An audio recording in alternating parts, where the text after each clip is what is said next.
again, anybody else that have to do this, we'll move through this pretty quickly. And if anybody has any parting thoughts before we adjourn, think of them a little bit. But I'm going to give Don and Lillian a minute to sort of give us their thoughts. Don, why don't you start us off? Well, great, Tony. First of all, let me thank you for convening this. You know, Tony has this genius that he's created with this award that he gives. And so every one of us who have been fortunate to come get the award feel an obligation to come back when Tony asks us to. Jesse and Lillian and I and others, Jerry Schubel and others who were here. So pretty clever. The other thing, it gives me great... when I came here, I did it because I'm interested in the Mid-Atlantic, I'm interested in the general topic, but frankly, I was thinking this blue ocean economy is kind of a scam. You know, we're trying to look for something to give us some reason for existing. What is it really? And I've learned a lot. One of the things I've learned a lot is you're always relearning things, and it strikes me how many of these issues, with the exception of a few which have emerged since then, one of which, climate change, I'll talk about a little bit more, were around during the ocean commissions that you and Paul served on, and the Pew Oceans Commission. I had the privilege of being a scientific advisor to both of those.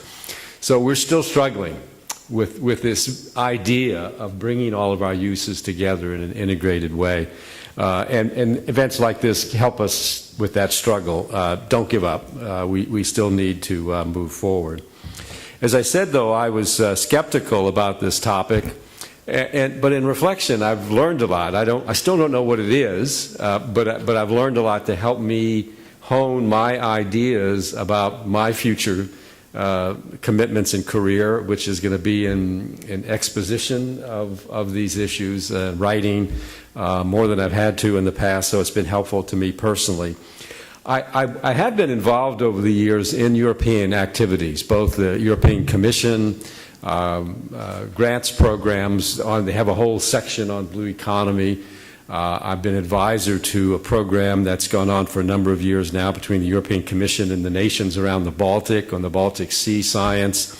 And I have to say, and I think this was revealed a little bit in the discussion we just had, the notion that those folks know what it is and everyone's aligned to it is naive. But having said that, the thing I've observed over there is that how top-down driven this notion is. This was something confected by Eurocrats, frankly, in the European Commission as an idea to bring this interest in their region, in their oceans, together with the imperative for their economic development.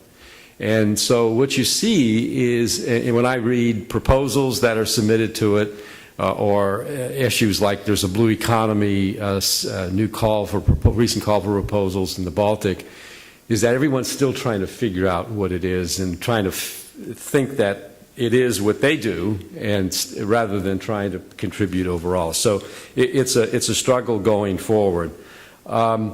The other thing I think it's important, and we heard a lot of here, which I think is a good thing, is people trying to, with some difficulty, do what we said earlier about skating to the puck.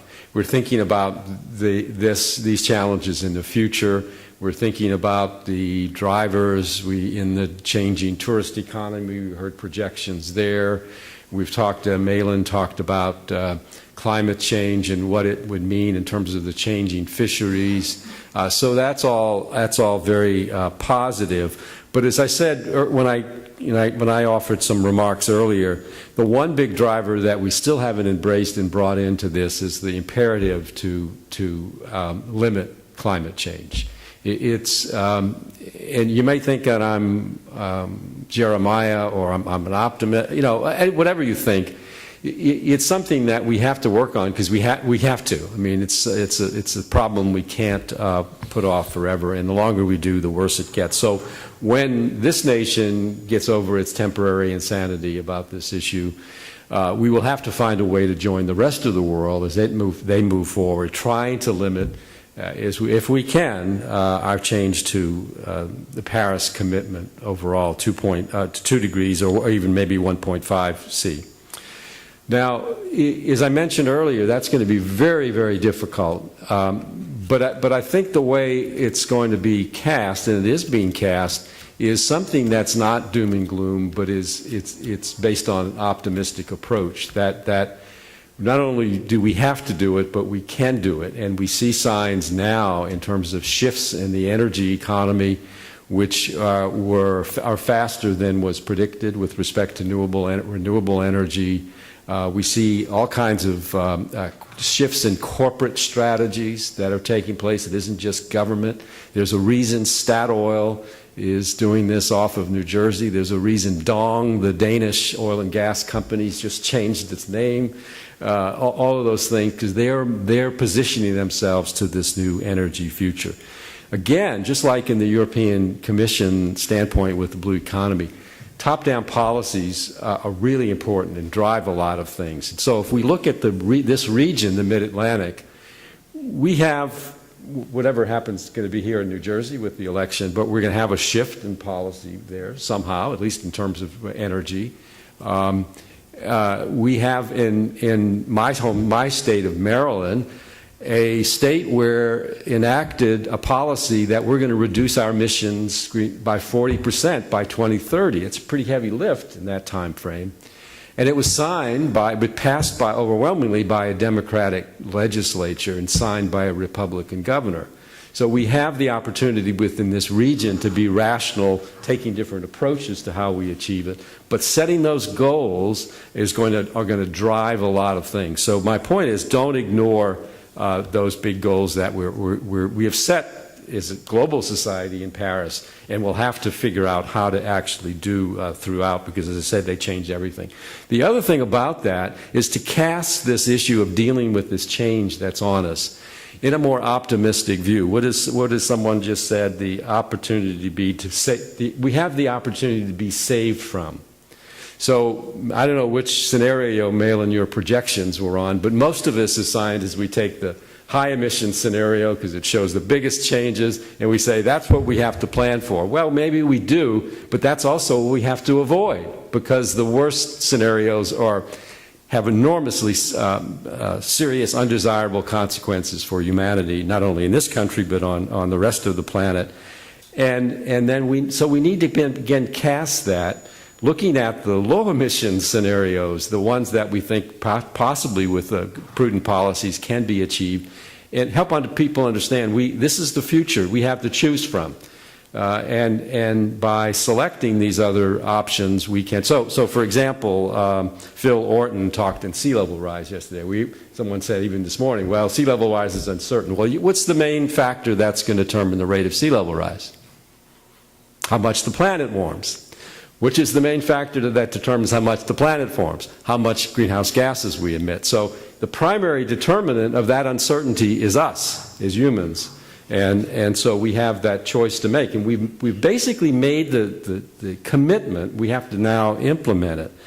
So if you take Phil's example, he said, if we have low emissions, maybe we can get away with 2.5 feet of sea level rise this century. And high emissions, it's going to be 3.5. It's a foot of difference, not big, but it might make a real difference. What he didn't say, and I talked to him late, he said he wished he had said, is that if we get 2.5 this century, we may get away with 5 the next century. If we hit 3.5, we're going to have over 9 feet the next century. So the longer term view is really different, and we have to kind of bring that longer term thinking into our view.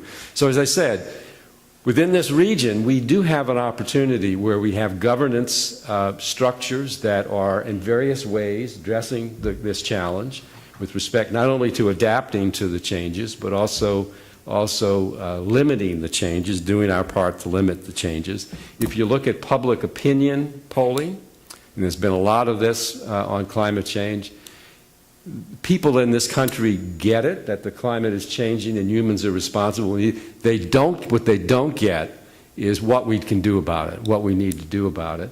And they're particularly confused because they don't see, they're not seeing the benefits of addressing the problem. So that's a big communication problem. If you drill into national polls and look at our states in the Mid-Atlantic region, the awareness and support of these policies is even higher. So this is an area, this is a big game changer that through adoption of publicly supported policies, we will have a new concept that will help us define this blue economy and be able to make those right choices as we deal with this future. So in the end of the day, we need to understand that what we're confronting here is to avoid the unmanageable while at the same time managing the unavoidable. They're not two options. We have to do both. Thanks, Don. Although I will just add friendly amendment based on the last panel. So as we manage it, what does that look like in terms of jobs? What does that look like in terms of autonomy? What does it look like? What do we need in terms of information? So we do need, I think, a lot of the discussion was really, I hear your driver discussion, but really putting that in more concrete terms about what it looks like in terms of the 2030 economy, what it looks like in terms of job opportunities, training opportunities, technology and communications development is really, that's the pathway that most folks are going to be able to respond to, I think. Right. But so by setting this vision, then and getting an agreement on it, the general thing, then we can determine how to optimize the benefits in terms of jobs in the economy, rather than trying to view these aspects of the economy all separate. So, for example, Paul mentioned, I think when he spoke about, well, maybe we don't need to do acoustic surveys here in the Mid-Atlantic, let the South Atlantic figure out if they get oil, that's great. Hey, listen, by the time they bring that on, if they find oil and bring it on, they won't be able to take it out of the ground except for lubrication. You know, so why are we doing things that we know that in the end, in the time period which we will have to make these changes, or we'll not be able to do?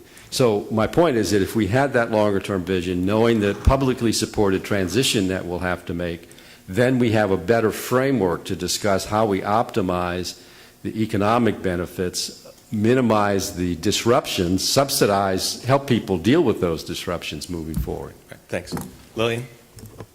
Thank you, Tony. I also want to compliment you. It's the 13th annual symposium, and once again, it's been it's topped every other one.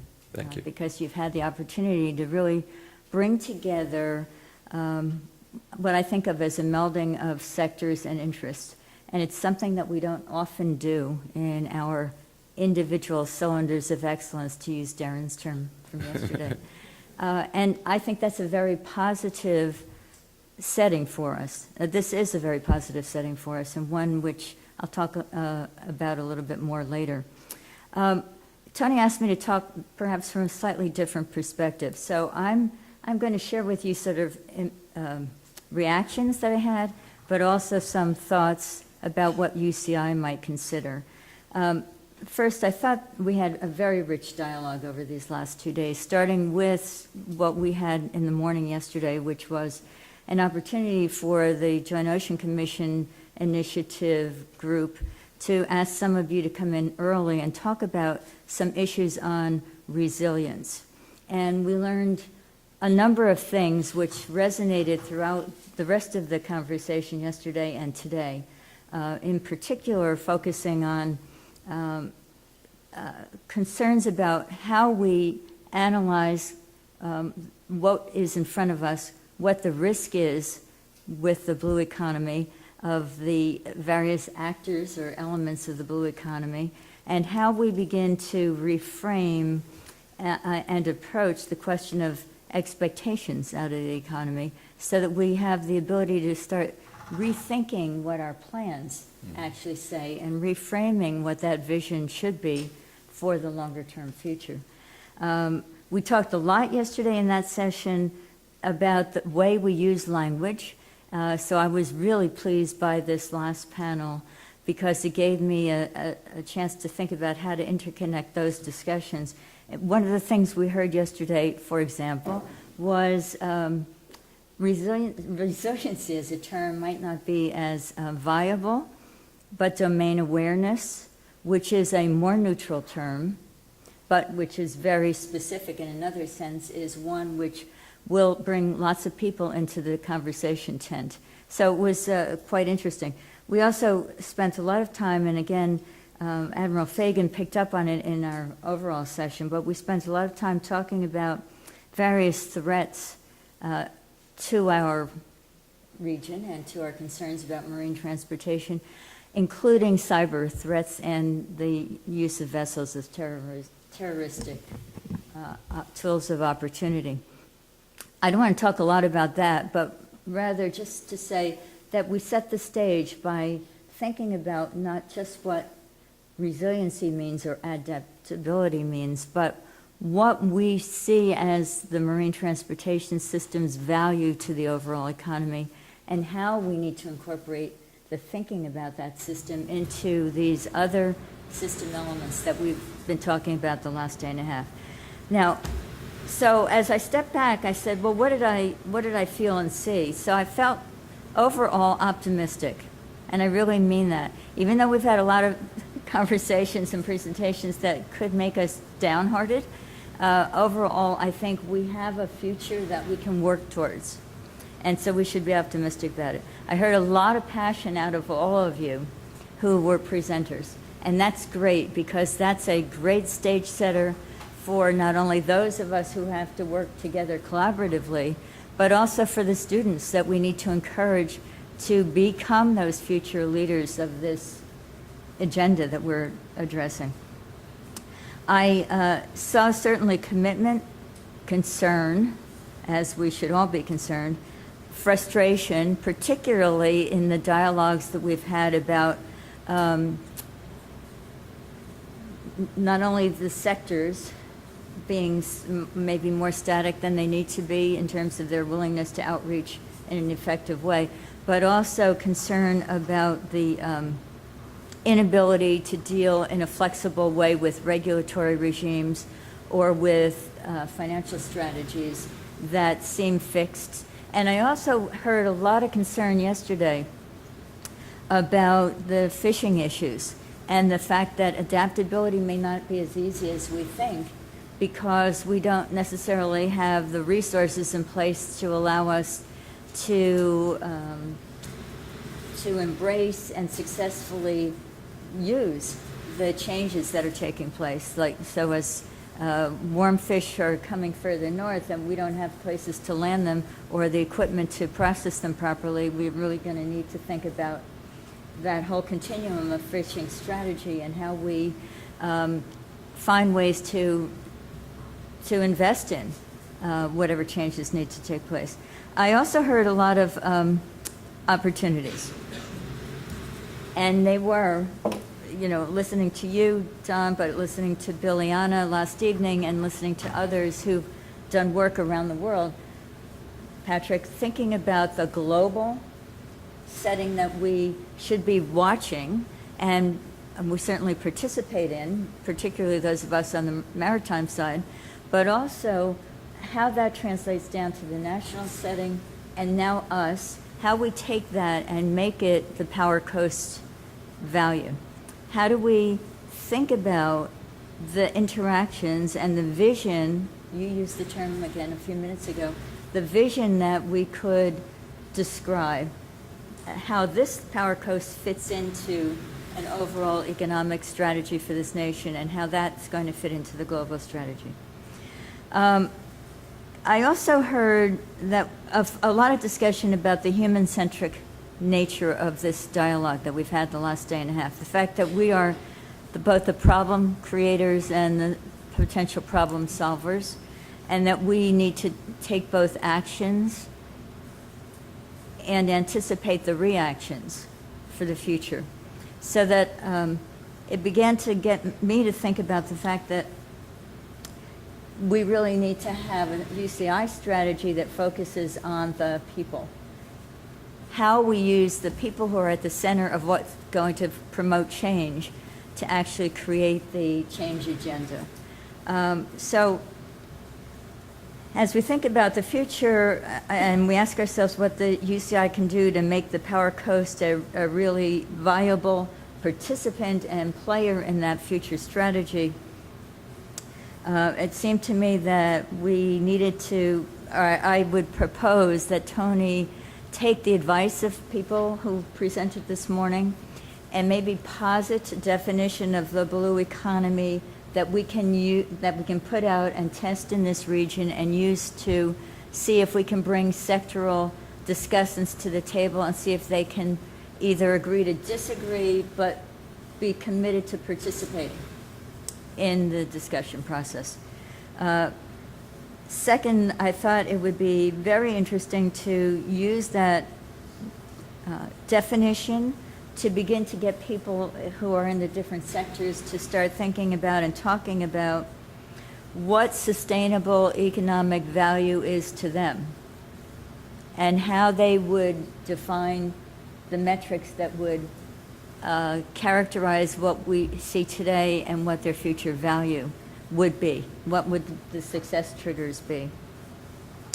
I would also like to raise the profile on the blue economy. I like Kristen's panel's ideas about how we might approach those thoughts by seeing, Tony, if we could invite perhaps some key business sector and key political and key NGO leaders back to the table here from the different states and different communities to begin to talk about